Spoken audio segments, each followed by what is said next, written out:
Houve na cidade de Nova York um grande prefeito. O nome dele era LaGuardia. Ele fazia coisas inusitadas. Às vezes ele chegava no corpo de bombeiros e dizia: me dá uma farda, eu vou ajudar a apagar o fogo. E não se identificava, e ele queria ver como funcionava a cidade, os departamentos e assim por diante. Uma noite ele chegou no fórum da cidade de Nova York, e falou assim para o juiz que estava presidindo a sessão: o senhor está livre hoje. Eu sou o juiz. Primeiro caso. Trouxeram uma vovozinha, e junto dela vinha um senhor com um rosto radical. E LaGuardia perguntou: qual é a acusação? Essa senhora passou no meu mercado e furtou um pão. LaGuardia olhou para ela e disse: a senhora tem uma explicação para o que fez? Ela disse: meritíssimo, eu estou envergonhada. A minha filha está numa cama, tuberculosa. O marido dela a abandonou. E eu vejo os meus netinhos sem nenhuma comida, e isso corta o meu coração. Por isso eu furtei um pão, para alimentar os meus netinhos. LaGuardia, com o rosto sisudo, disse assim para ela: a lei é clara. $10 de multa ou 5 dias na cadeia. Colocou a mão no bolso, tirou $10, entregou para a mulher e disse: vai lá na tesouraria e paga a sua multa. Enquanto a mulher foi à tesouraria pagar os $10 de multa, ele falou assim: e agora, cidadãos, eram 94 pessoas naquele salão. Ele disse: eu estou multando cada um de vocês com 50 centavos de dólar, meio dólar. Porque vocês vivem numa cidade tão maldita, tão ímpia, tão terrível, em que para alimentar os netos, uma vovó precisa furtar pão. A mulher veio, trouxe o recibo da tesouraria e disse para ele: meritíssimo, me perdoe. Ele disse: a senhora é que está perdoada. Disse: olha, eu ajuntei aqui com o meu chapéu $47,50 para a senhora dar comida para os seus netos. A senhora vá, compre comida, e quando esse dinheiro acabar, a senhora volte e venha falar comigo. Graça e misericórdia, justiça e misericórdia, é o que a gente está estudando hoje à noite. A pena foi aplicada, mas a misericórdia foi estendida. A Bíblia fala, amados, muito sobre o juízo. É um ensino profundamente bíblico. Em 2ª carta aos Coríntios 5,10 diz que todos nós devemos comparecer perante o tribunal de Cristo. Todos. Romanos 14,12 diz que cada um de nós, cada indivíduo, dará contas de si mesmo a Deus. E como o pastor Benedito mencionou, Atos 17:31, declara Paulo que Deus escolheu um varão através do qual ele vai julgar o mundo com justiça, e ele o estabeleceu resgatando-o da morte. O juízo, só para aqueles que desconhecem um pouco essa realidade, o juízo bíblico, ele está dividido em 3 fases. O primeiro chama-se pré-advento ou investigativo. A segunda fase é milenial ou milenar. E é interessante que nessa fase, de acordo com Apocalipse 20, e o pastor Rodrigo vai falar sobre isso, quem vai julgar os ímpios, os perdidos? Desculpe agora, pela fé em Jesus Cristo, somos nós, os salvos, os redimidos pelo sangue de Cristo e por sua graça, quando chegarem ao reino de Deus, aos céus, eles receberão tronos e julgarão os ímpios, para comprovar a justiça e a equidade de Deus. E a terceira fase, após o milênio, a Bíblia diz que Deus vai executar a sentença para aqueles que não aceitaram o seu dom da salvação. Mas aí vem uma pergunta: para que julgamento? Pastor Gilson, Deus é onisciente. Ele sabe tudo, Ele não erra, Ele não se engana, Ele não precisa de ninguém explicar nada para Ele. Por que um julgamento?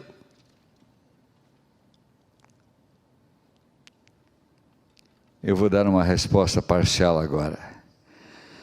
Como Deus poderia levar para os céus um Davi, um Salomão, um Manassés?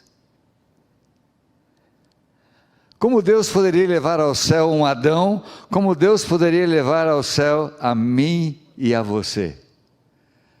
Porque a palavra de Deus declara que todos nós pecamos e carecemos da glória de Deus. Queridos, o grande julgamento do qual estamos estudando hoje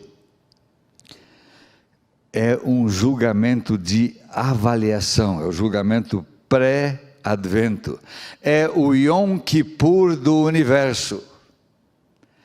Por quê? Para os mundos não caídos, os habitantes desses mundos, é necessária que seja comprovada a justiça de Deus. Como Deus pode pegar um pecador e levá-lo para o seu reino, se ele não merece? É uma injustiça. Como Deus pôde levar o seu filho à cruz do Calvário? Outra injustiça.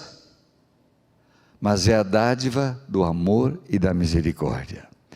Queridos, quando Daniel recebeu as visões do capítulo 7 e do capítulo 8, se vocês examinarem no seu livro, vocês vão ver no final do capítulo 7, no final do capítulo 8, quando Daniel compreendeu a grandeza do conflito cósmico, quando ele viu o mal prevalecendo, atingindo o príncipe do exército, atingindo a verdade, mudando a verdade no erro, os santos sendo perseguidos, a igreja destruída, ele ficou perplexo.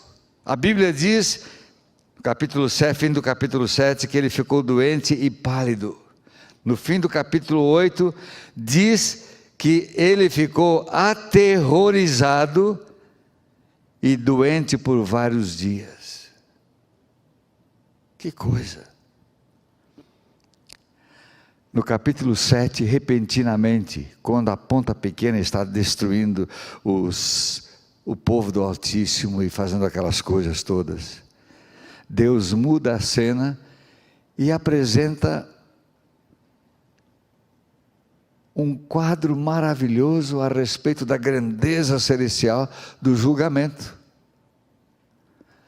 E declara lá: assentou-se o tribunal e abriram-se os livros. E quando a gente olha no contexto, nós vemos que o tribunal se assenta para destruir a ponta pequena, para condená-la, para destruir as forças do mal e para reivindicar a graça divina na vida dos santos. No capítulo 7 diz que o reino, a majestade, o poder foram concedidos ao povo dos santos do Altíssimo.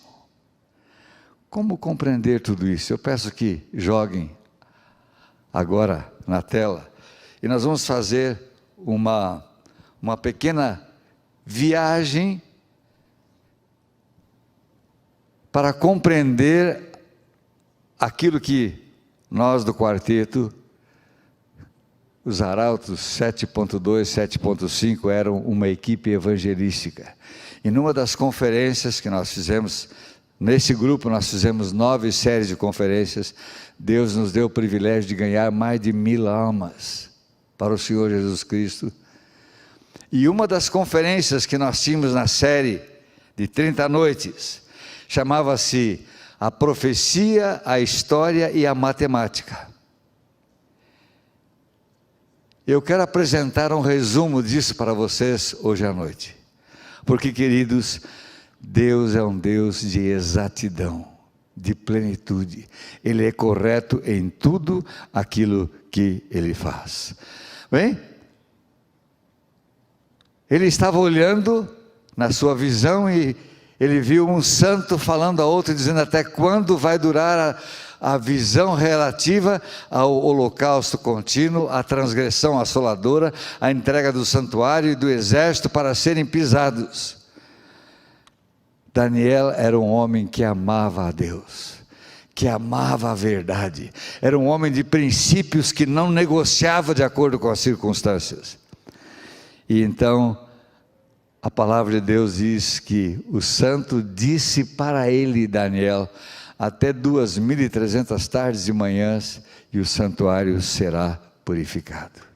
Agora vejam só, queridos, na mente de Daniel, em Daniel 7, queridos, o profeta estava com 70 anos, no capítulo 8 ele estava com 72 anos, na mente dele, ele que foi levado cativo para a Babilônia com 18 anos, o tempo, o período determinado por Deus na profecia, de acordo com Jeremias, era de 70 anos. Então o cativeiro deveria estar acabando naquele instante, ou em poucos anos. Era essa a esperança dos judeus cativos em Babilônia. E agora ele ouve uma expressão: até 2300 tardes e o santuário será purificado. Queridos, Daniel sabia que a expressão tarde e manhã representa um dia. Houve tarde e manhã o primeiro dia, houve tarde e manhã o terceiro dia, e assim por diante, é o que está nas Escrituras. A Bíblia diz que Daniel ficou espantado acerca da visão, pois não havia quem a entendesse. Você já passou momentos de crise espiritual quando você não entende uma ação ou uma permissão de Deus na sua vida? Quantas pessoas durante esse tempo da pandemia, lamentando a doença e os seus familiares perdidos? Eu faço uma pausa. Essa música que nós cantamos agora, as bem-aventuranças, eu considero uma das maiores produções musicais de Alexandre Reichert Filho. Nessa época em que nós estávamos nos Arautos do Rei, ele era o nosso pianista. Queridos, agora, recentemente, durante 20 dias, ele ficou contaminado pela Covid, lá em Glendale, perto de Los Angeles. A Igreja Mundial está orando por ele. Ele foi considerado salvo, recuperado da Covid. Essa semana ele contraiu a Covid de novo. Então eu quero que no próximo bloco de oração, pastor, inclua o nome desse indivíduo que participou tanto e deu essa contribuição majestosa das bem-aventuranças. Eu creio que é uma obra-prima, porque a letra dessa canção é bíblica, totalmente. E ele está sofrendo muito por causa dessa enfermidade. Mas, queridos, Daniel estava espantado e ficou doente porque ninguém podia explicar para ele. E a Bíblia diz que do ano 551 até o 538, os relatos históricos, durante 13 anos, queridos, ele tentou entender a profecia das 2.300 tardes e manhãs. E não houve uma resposta. Você já pensou na sua vida porque às vezes Deus se demora em responder? Já pensou porque Deus nos dá um período de prova às vezes mais amplo? Mas a Bíblia diz que durante 13 anos ele estudou os textos que falam sobre os 70 anos. No coração dele, ele ficou espantado e continuou a estudar. Daniel disse: eu entendi que o número de anos de que falava o Senhor ao profeta Jeremias era de 70 anos. Como podia haver agora um tempo, 2 tempos e metade de um tempo? Como podia haver 42 meses? Como podia haver 2.300 anos? Confusão espiritual na mente, na cabeça do profeta. Ele percebeu que o fim dos 70 anos se aproximava, quando os judeus deviam voltar. O templo então não seria reconstruído. Só depois de 2.300 anos, ele ficou confuso. Às vezes, queridos, nós podemos ficar também confusos e abalados na nossa experiência espiritual, quando não entendemos os detalhes de alguma coisa. Daniel então orou intensamente. Querem um dever de casa maravilhoso? Leiam hoje, à noite, antes de dormir, Daniel capítulo 9, a oração de Daniel. Uma das mais belas da Bíblia, uma das mais comoventes. Ele orou não apenas pelo seu povo, não apenas pelo fim do cativeiro, mas ele orou pelo santuário de Deus, pela colina sagrada do Monte Santo. Ele estava interessado na vida espiritual. Enquanto ele orava, aconteceu um milagre. Quando você ora, saiba que Deus está ouvindo. Quando você ora, saiba que Deus está agindo e já proveu e vai entregar uma solução. Aparece o anjo assistente do próprio Deus, aquele que assumiu o lugar de Lúcifer, e se apresenta para Daniel e diz assim: Daniel, você é muito amado, e Deus me mandou para explicar a visão a você. Deus designou o principal anjo das cortes celestes para trazer explicação a um filho seu que o amava. Eu queria fazer uma pausa aqui e dizer: nessa noite pode ser que você enfrenta um conflito espiritual. Pode ser que você enfrentou uma perda durante a pandemia da Covid. Pode ser que você perdeu o emprego. Pode ser que não haja luz no fim do túnel. E parece que tudo está ruim e mal. Quero que você não saia daqui hoje à noite sem ter essa certeza. Você é muito amado por Deus. Quero que você, no seu lar, no seu escritório, onde você está assistindo a essa vigília, que você saiba que você é grandemente amado, amada por Deus. Se você tem alguma dúvida, olha para a cruz do Calvário. Lá está a prova. Deus me ama, Deus ama a você, Deus prova o seu amor para conosco, em que Cristo morreu por nós, sendo nós pecadores. Daniel, saí para fazer-te entender o sentido, eu vim para te declarar, considera, pois, e entende a visão. Gabriel explicou para Daniel a parte da visão, referente ao tempo do fim, que ele não estava compreendendo. E disse: 70 semanas estão determinadas sobre o teu povo e sobre a tua santa cidade. A palavra usada é shat-shak. Cortadas, amputadas de um todo, separadas de algo, mas designadas para o povo de Daniel. Imaginem a confusão. Não eram 70 anos de cativeiro, agora eram 70 semanas de anos, mas ainda tinha 2.300 anos. Quanta confusão! Por isso Daniel não entendeu. Mas, queridos, graças a Deus, aquilo que Daniel não compreendeu, ele explicou nas demais escrituras para que nós pudéssemos entender. Nós somos grandemente privilegiados por Deus pelas revelações adicionais que Ele deu de sua palavra, para que nós pudéssemos compreender e conhecer o tempo em que vivemos. 70 semanas estão determinadas sobre o teu povo, sobre a tua santa cidade. 70 semanas de anos, chak, separadas para o povo judeu. Olha aqui um gráfico, 70 separadas, amputadas de um conjunto. E aqui eu tenho esse pequeno gráfico que mostra a divisão das partes dessa profecia das 2.300 tardes.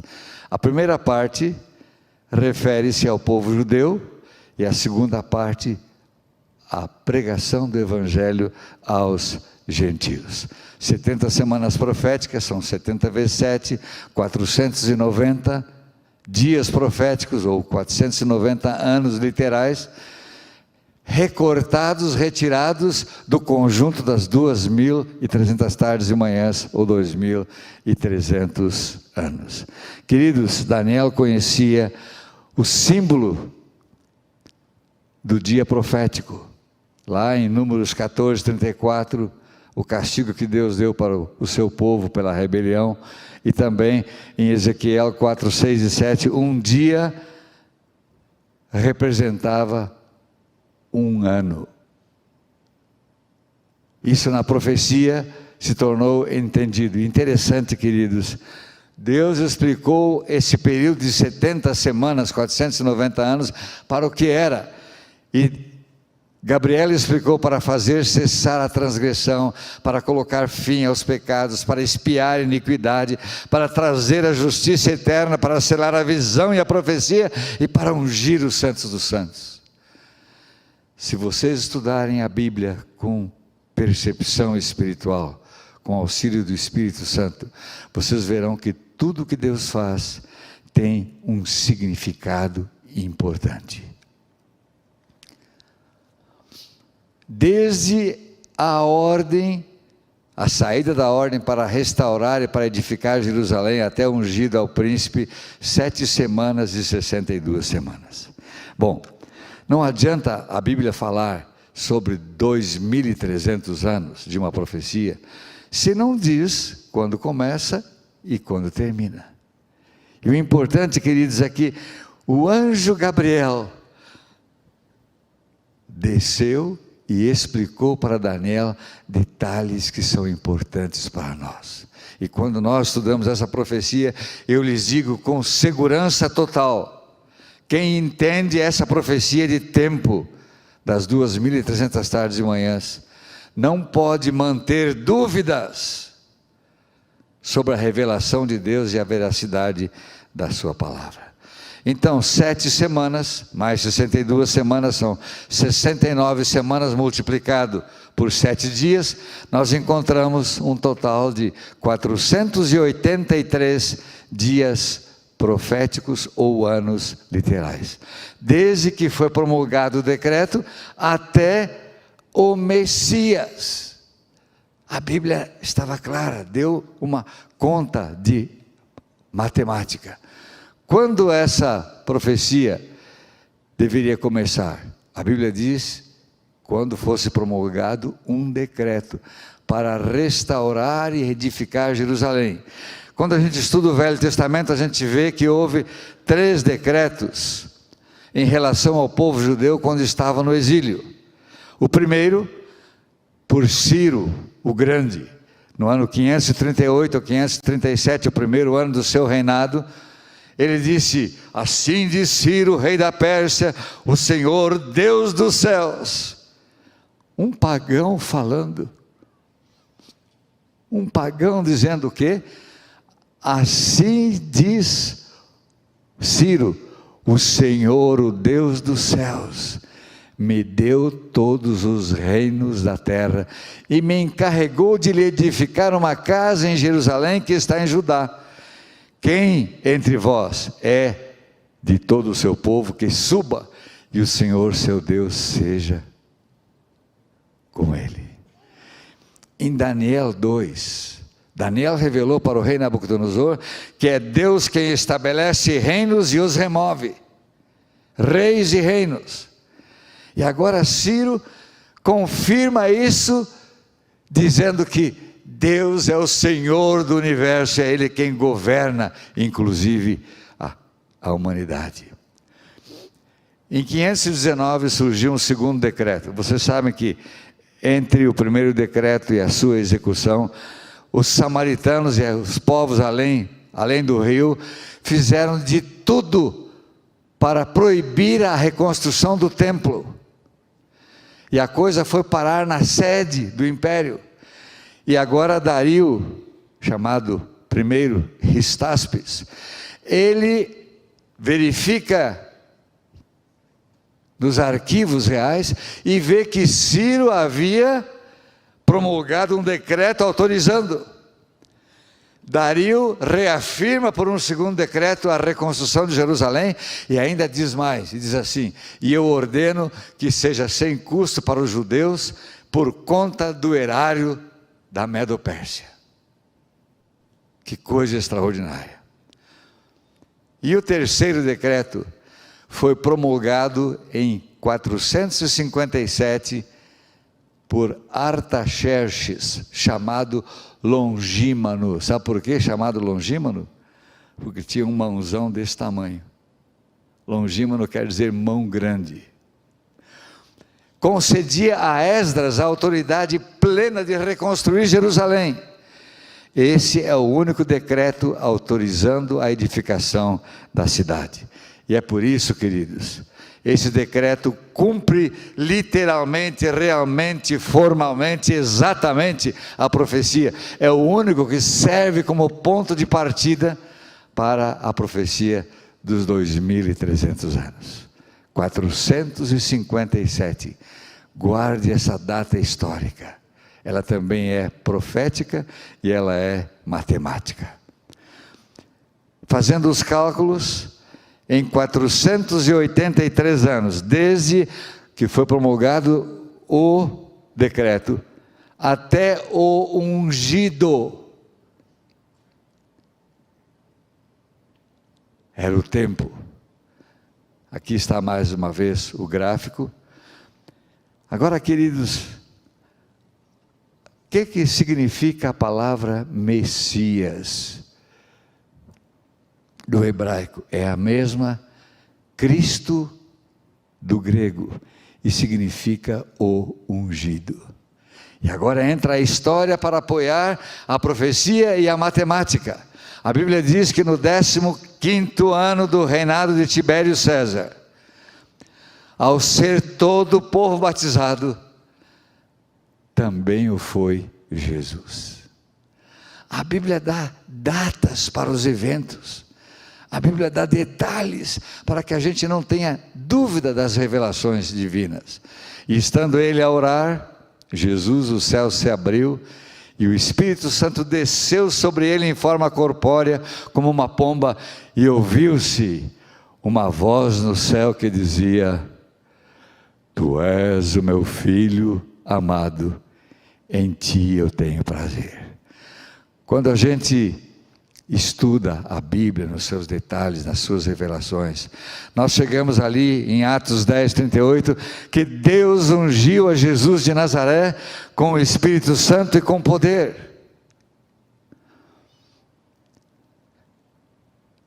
Está aqui o texto de novo. Desde a promulgação do decreto até o Messias, 483 anos. Se você gosta de matemática, faça um cálculo e você vai ver que exatamente no ano 27 da nossa era, nosso Senhor Jesus Cristo foi batizado. Agora vejam só, olhando os anais da história romana, nós vemos que Tibério César começou a reinar no ano 12 da nossa era, da era comum. Mais 15, o 15º ano de Tibério César, o ano do batismo, foi a data preconizada por Gabriel para Daniel, dizendo 7 semanas e mais 62 semanas, e chegará o tempo do Messias, ou acontecerá a unção do Messias. Alguém pode ter dúvida disso? Agora, 7 mais 62 dá quanto? Mas o anjo não disse 70 semanas estão determinadas para o teu povo? Shak? Falta uma semana. Será que a Bíblia esqueceu dessa semana? Não, está na Bíblia. Do ano 27 ao ano 34, nós temos, historicamente, profeticamente, nós temos a última semana que é de vital importância. A Bíblia diz, e ele, o Messias, o ungido, o Cristo, firmará um concerto com muitos por uma semana. E na metade da semana, fará cessar o sacrifício e a oferta de manjares. O quê? A ponta pequena lá, em Daniel 7, Daniel 8, estava tentando acabar com a religião de Deus. Será que o Messias faria o mesmo? Porque ele faria cessar o sacrifício e a oferta de manjares? Não. O que ele faria? O antítipo seria encontrado pelos tipos e figuras. A realidade assumiria a sua função. E Jesus Cristo acabaria com sombras, com tipos, com figuras que vinham desde 1450 anos antes de Cristo, desde o Éden, desde Abraão, a prefiguração dos sacrifícios, substitutos, e a realidade se faria verdade para o universo. E aqui então está no gráfico, o ano 27, a unção do Messias, ano 34, o final da semana, e no meio da semana, queridos, o Messias faz um sacrifício, ele se oferece como substituto pelo pecador, e por isso, sendo o antítipo, sendo a realidade, ele acaba com todos os símbolos, tipos e figuras que apontavam para ele. Que coisa maravilhosa! O véu do templo se rasgou em dois, de alto a baixo, porque na metade da semana ele faria cessar o sacrifício e as ofertas de manjares. O Calvário, a cruz do Calvário, foi o máximo que Deus podia fazer em concerto, em aliança para com a humanidade no plano da salvação. Agora, queridos, olhando as profecias de tempo, qual é a importância de 1844? O que representam para nós 2.300 dias? Quão importante é, ou são as 70 semanas, um tempo, 2 tempos e metade de um tempo, 42 meses, 1.260 dias. Eu havia cancelado esses slides para ganhar tempo, mas queridos, veja, tudo que está revelado na Bíblia, eu vou avançar alguns. Eu quero dizer para vocês que tudo aquilo que Deus revelou tem significado, teve cumprimento e aponta para a realidade. Se Gabriel explicou para Daniel que o carneiro eram os reis da Média e Pérsia, que o bode peludo era o reino da Grécia, que o grande chifre era o rei primeiro, Alexandre Magno, que as 7 semanas, mais 62 semanas, e mais a metade de uma semana, tudo o que Gabriela explicou, ficou comprovado historicamente? Sem dúvida. Quando nós estudamos a profecia e depois acompanhamos pela história a interpretação das profecias, nós vemos que as revelações de Deus sempre foram corretas e exatas. Então, queridos, se Gabriel, mensageiro de Deus, explicou sobre Daniel 8, carneiro e o bode, e o que ele explicou é verdadeiro. Se ele explicou os detalhes das 70 semanas que se cumpriram matematicamente, o tempo da unção de Cristo, a morte de Cristo, eu faço uma pergunta: por que é que há pessoas, mesmo no seio da cristandade, que rejeitam o ano 1844 e declaram: não houve historicamente aqui no mundo nada de importante acontecendo? Mas a revelação não é sobre a história do mundo, a revelação é sobre Deus agindo na história do universo e o fato acontecendo lá nos céus. Que coisa maravilhosa! Deus revelou os seus mistérios e segredos acontecendo no âmbito celestial, intergaláctico, para mostrar que nós somos amados e que estamos dentro do seu plano.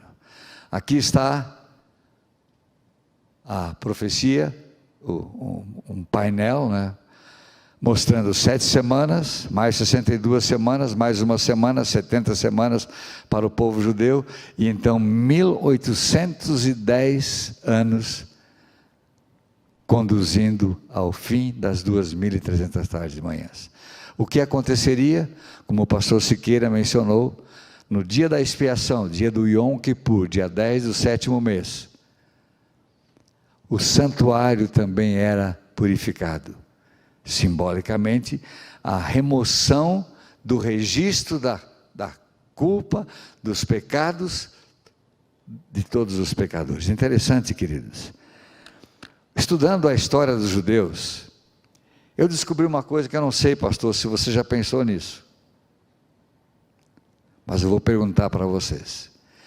Desde 1450, mais ou menos, quando o povo saiu do Egito, libertados por Deus, até essa época de Cristo, ano 31, sabem quantas pessoas morreram em Israel no dia de Yom Kippur, no dia do juízo?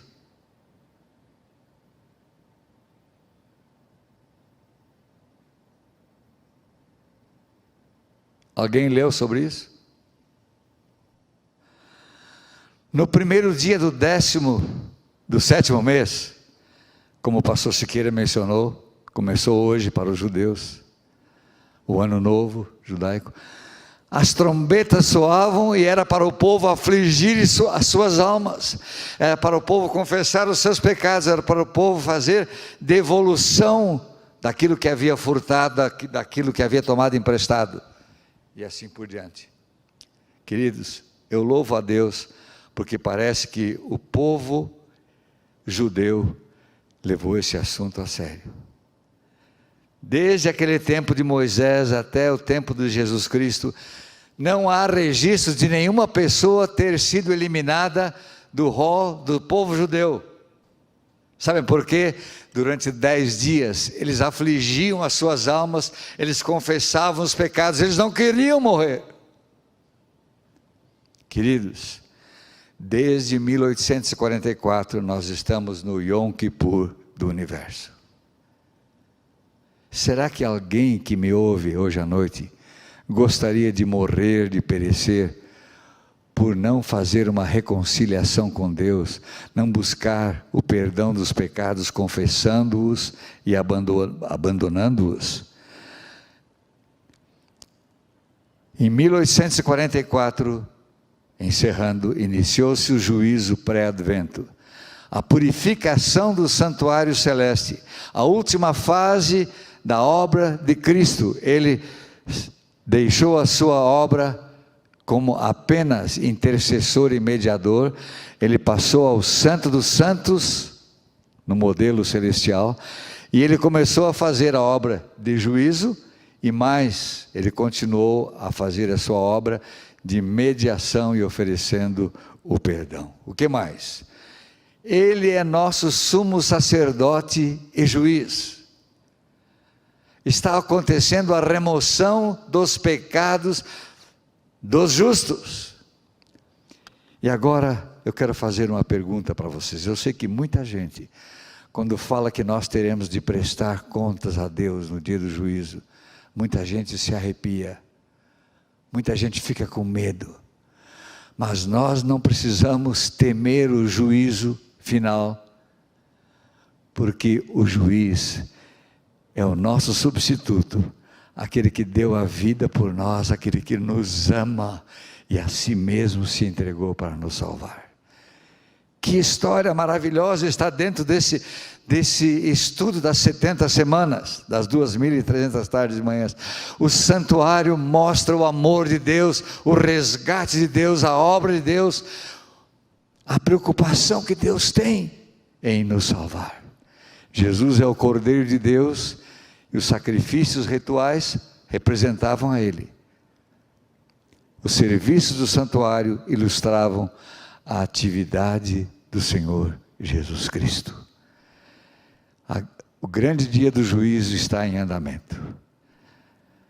A lei, que é exata e perfeita, ela nos condena, porque somos pecadores. Mas, queridos, o juiz é o nosso advogado de defesa. A Bíblia diz: se pecarmos, temos um paráclito, um defensor, um advogado. Ele é a propiciação pelos nossos pecados e pelos pecados do mundo todo. Nós não precisamos temer. A mensagem urgente hoje é: se ouvirdes a sua voz, não endureçais o vosso coração.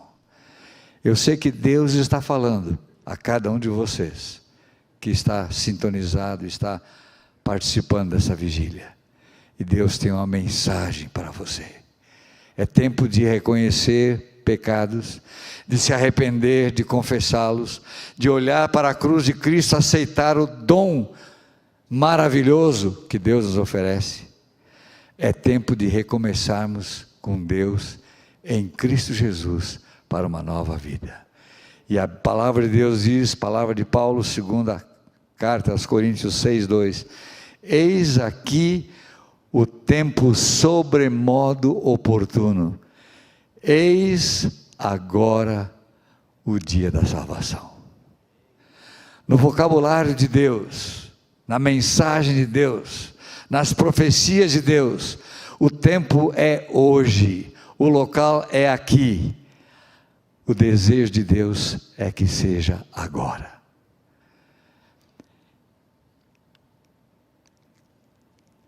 Quando chegar a nossa vez de sermos julgados, e no grande conflito se diz que muito em breve o juízo de investigação, o juízo pré-advento, chegará à causa dos vivos. Como estará o nosso caso? Teremos aceito Jesus como nosso Salvador? Teremos aceito o perdão dos pecados? Teremos permitido que o Espírito Santo modele a nossa vida, nos transforme e nos faça semelhantes ao Senhor Jesus Cristo? Eu espero que sim. Temos um advogado junto ao Pai, Jesus Cristo, o justo. Nós temos. Quem é esse advogado? Ele é nosso, ele é meu, ele é seu. E Ele está agindo, porque Ele nos comprou por um alto preço, e não quer perder aquilo que Ele comprou.